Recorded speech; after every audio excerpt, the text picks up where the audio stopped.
बस देखने में ही वो घर अमीरों का था, पर घर के अंदर बहुत ही मामूली सा सोफा था जिस पे शारदा बैठ के अपने छोटे बेटे चरण से फोन पे बात कर रही थी।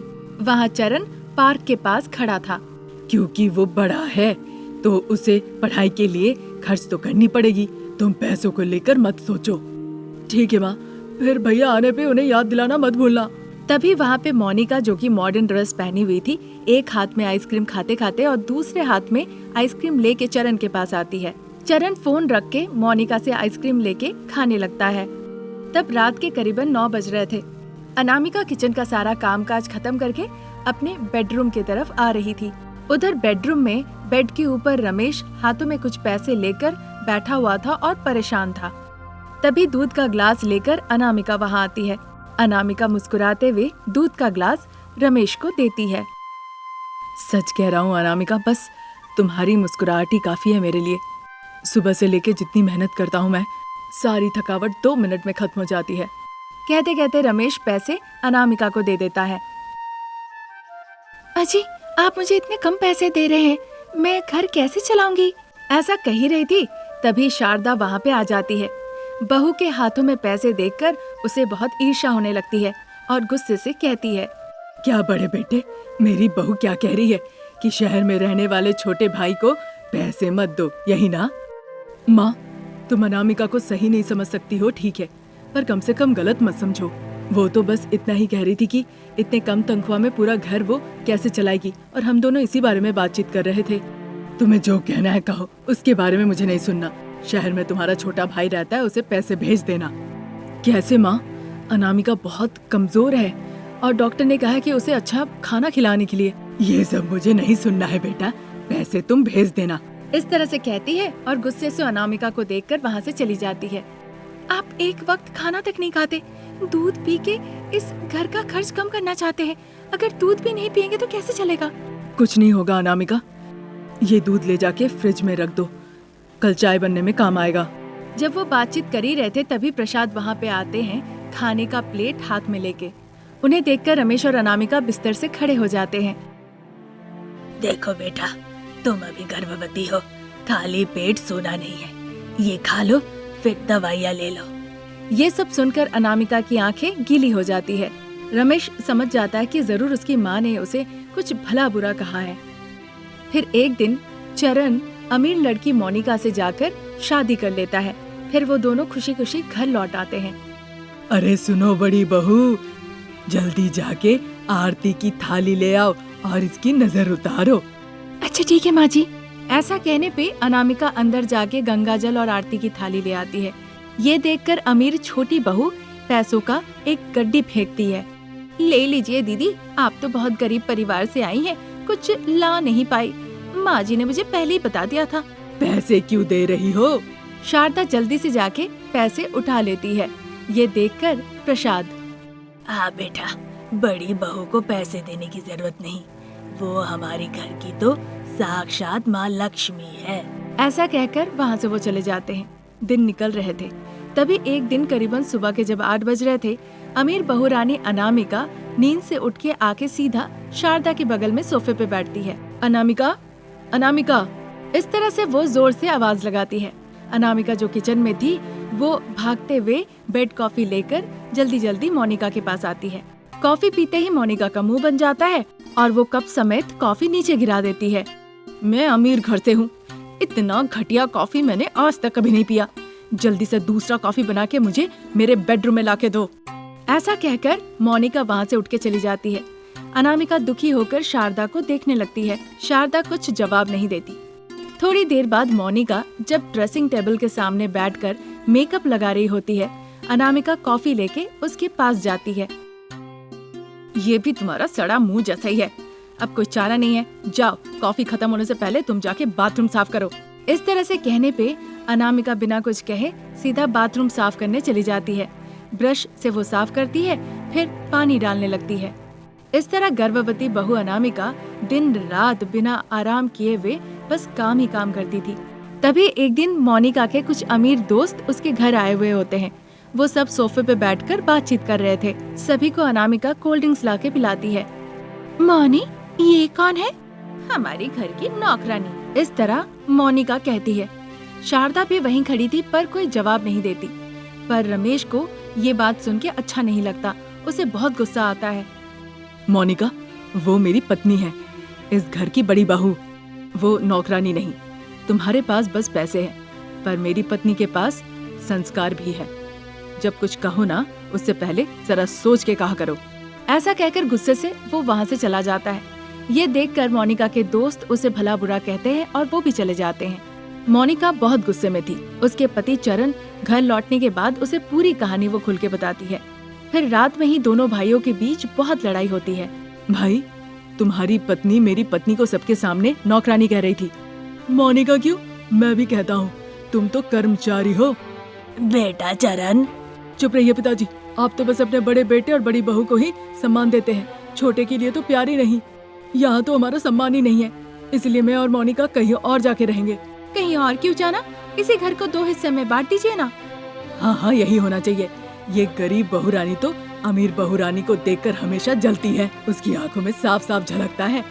इस तरह से शारदा के मुंह में जो भी आता है बड़ी बहू को बस वो सुनाती है। अगले दिन ही वो घर का बंटवारा कर देते हैं 2 हिस्से में। एक तरफ अनामिका और रमेश रहते हैं और दूसरे तरफ मोनिका और चरण खुशी खुशी रहने लगते हैं। शारदा से वो घर का सारा काम काज करवाते हैं और घर की नौकरानी बना के रखते हैं। शारदा को एहसास हो जाता है। उस बात से वो दुखी होती है और उसी हालत में अपना जीवन गुजारती है। आज यहीं तक, नई कहानी लेके जल्द हाजिर होंगे। नमस्कार।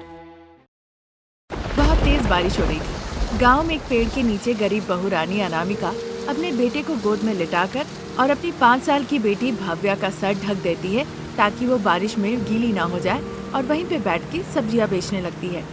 सब्जी ले लो, ताजी ताजी हरी हरी सब्जियां। इस तरह वो आवाज लगाती है। तभी सुंदर नाम का एक लड़का गर्मा गर्म चाय लेके अनामिका के पास आता है। दीदी, गर्मा गर्म चाय लो, पी लो। नहीं सुंदर, पैसे नहीं है। माँ, मैं पी लेती हूँ, मुझे ठंड लग रही है। ये सुनकर सुंदर भव्या को गर्मा गर्म चाय दे देता है। दीदी, इस बारिश में इतने छोटे छोटे बच्चों को लेकर आपको यहाँ बैठकर सब्जियाँ बेचने की क्या जरूरत है? जरूरत है मेरे भाई, इसीलिए तो बेच रही हूँ। ठीक है दीदी, सावधानी से। लेकिन हमारे बाबू सर आज आप पे बहुत गुस्सा है। मैं वजह नहीं हूँ अगर लोग आके तुम्हारे बाबू सर के दुकान में सब्जियाँ नहीं खरीद रहे हैं। मुझे तो बस अपने बच्चों की फिक्र है। पर हमारे मालिक तो ये नहीं समझते। ऐसा कहकर वो वहाँ से चला जाता है। अनामिका की दुकान से थोड़ी ही दूर पे नरेंद्र का दुकान था, जो अपने दुकान पे बैठकर मक्खियाँ उड़ा रहा था। तभी सुंदर जाके उन्हें गर्मा गर्म चाय देता है। गर्मा गर्म चाय पीते पीते नरेंद्र, अरे क्या रे सुंदर, अनामिका जो पेड़ के नीचे बैठ के सब्जियाँ बेच रही है, कौन आ रहा है उसके दुकान पे? लोग खरीद रहे हैं मालिक। अरे ये गांव वाले पागल है क्या? सूरज हो या बारिश हो, मैं सब्जियों का ख्याल रखता हूँ ताकि आके लोग खरीदे। पर वो मेरे दुकान से ना लेकर वो अनामिका जो पेड़ के नीचे बैठ कर बेच रही है उससे ले रहे हैं। वो पागल नहीं है मालिक, वो तो बड़े चालाक है। अब हमारे दुकान में सड़े गले सब्जियां है, पर उस अनामिका के दुकान में एक भी सड़ा गला नहीं है, सब ताजी ताजी सब्जियां बेचती है। ये सुनकर नरेंद्र को बड़ा गुस्सा आता है। अपने हाथ के कपड़े से ही सुंदर को पीटने लगता है। उस वक्त बाहर बहुत तेज बारिश हो रही थी। मिट्टी के घर पे खिड़की के बगल में बैठकर शारदा मजे से चिकन लेग पीस खा रही होती है। तभी उनके पति प्रसाद वहाँ पर आके कहने लगते हैं, शारदा, तुम जो कर रही हो वो पाप है। वो पता है, पर चिकन को मारे बिना लेग पीस खाने का मजा मैं कैसे लूं बताइए? लेकिन मैं लेग पीस के बारे में बात नहीं कर रहा हूँ शारदा। अच्छा, 2 बच्चों को लेकर बहू सब्जी बेचने गई है, इस बारे में कह रहे हो? हाँ शारदा, बेटा गल्फ गया मेहनत करके पैसे भेजने के लिए, अब वो पैसे नहीं दे रहा है और तुम रोते हुए बच्चे को दूध तक नहीं दे रही हो। बताओ, ये गलत नहीं है क्या? इतना कहकर प्रसाद वहाँ से चले जाते हैं। शारदा फिर से चिकन लेग खाना शुरू कर देती है। उधर नरेंद्र गुस्से से अनामिका के पास आते हैं। बताइए बाबू, आपको क्या चाहिए? तुम्हें सब्जियां बेचना बंद करना होगा, नहीं तो देखो मैं क्या करता हूँ। नरेंद्र की ऐसी बातें सुन के अनामिका डर जाती है। ऐसा मत कहिए सर, मुझे और कुछ नहीं आता, इसीलिए सब्जियां बेच रही हूँ, और मैं आपकी दुकान से तो ग्राहक अपनी दुकान पे नहीं बुला रही हूँ ना। मेरे कहने के बाद भी तुम मेरी बात नहीं सुनोगी? अब देखो। इतना कहकर वो एक छुरा निकाल के उसे दिखाता है। ये देखकर अनामिका और भव्या दोनों डर जाती हैं। तो अभी यहाँ से जाओ, नहीं तो मैं इस चाकू से भोंक भोंक के तुम्हारी जान ले लूंगा। भागो यहाँ से। जब वो धमकी दे रहा था तभी वहाँ पे एक पुलिस जीप आके रुकती है। जीप से इंस्पेक्टर धरनी नीचे उतर आती है। धरनी को देखते ही नरेंद्र चाकू फेंक के वहाँ से भागने की कोशिश करने लगता है। धरनी उसे तुरंत पकड़ लेती है। क्या चाकू दिखा के धमकी दे रहे थे?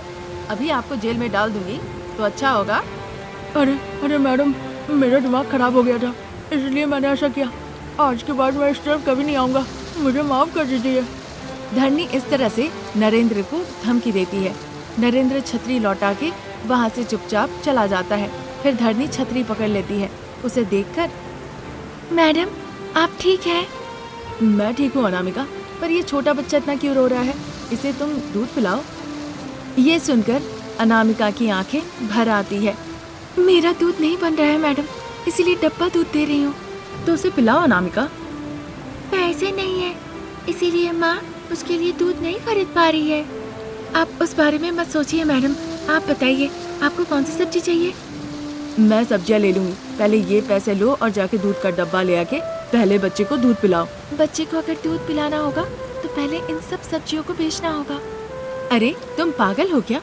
तुम्हारा बच्चा इस तरह से रो रहा है और तुम कह रही हो कि पहले सब्जियाँ बेचोगी तुम? अगर बिना सब्जियाँ बेच के हम घर गए तो मेरी दादी मेरी माँ को बहुत मारेगी। क्या आज के जमाने में भी ऐसी सास? ठीक है, मैं ये सारी सब्जियाँ खरीद लेती हूँ। ये लो पैसे और इन्हें एक कवर में दे दो। ये सुनकर अनामिका बहुत खुश हो जाती है और पैसे लेकर धरनी को एक पैकेट में सारी सब्जियाँ दे देती है। धरनी जीप में बैठ के वहाँ से चली जाती है। रोता हुआ बच्चा और भव्या को लेकर अनामिका घर लौट आती है। तभी वो अपने पति रमेश को देखती है। वो बहुत खुश हो जाती है। पिताजी! रमेश के पास जाते ही वो प्यार से भव्या को गोद उठा लेता है। आप कब आए जी? 1 घंटा हो गया अनामिका, पर बच्चा इतना क्यों रो रहा है? माँ, भाई के लिए डब्बे का दूध नहीं खरीदी, इसीलिए वो रो रहा है। क्यों नहीं खरीदी अनामिका? इस सवाल पे अनामिका सीधा अपनी सासू माँ की तरफ देखती है। शारदा बिना कुछ कहे अपनी आंखें बड़ी बड़ी करके उसे धमकाती है। पिताजी, दादी ने कहा कि आप पैसे नहीं दे रहे हैं, इसीलिए उन्होंने माँ से कहा कि सब्जियाँ ले जाकर वो बेचा करे। अगर कभी पूरी सब्जियाँ ना बेच पाती है तो वो माँ को पीटती भी है। माँ भाई के दूध के लिए पैसे मांगने पे वो उन्हें देती भी नहीं। क्या है माँ ये? भव्या सच कह रही है? सच है बेटा। तुम्हें माँ कहने में भी मुझे शर्म आ रही है। तुम पे भरोसा करके मैं पैसे कमाने गया और तुमने मेरे बच्चों को ऐसे तकलीफ दिया। इस तरह से परेशान और दुखी होकर रमेश अपने बच्चे पत्नी को लेकर अपने कमरे में चला जाता है। अनामिका दूध गर्म करके बच्चे को पिलाती है। रमेश मजदूरी करने लगता है और अनामिका सब्जियां बेचकर अच्छे से बच्चों को पालने लगती है।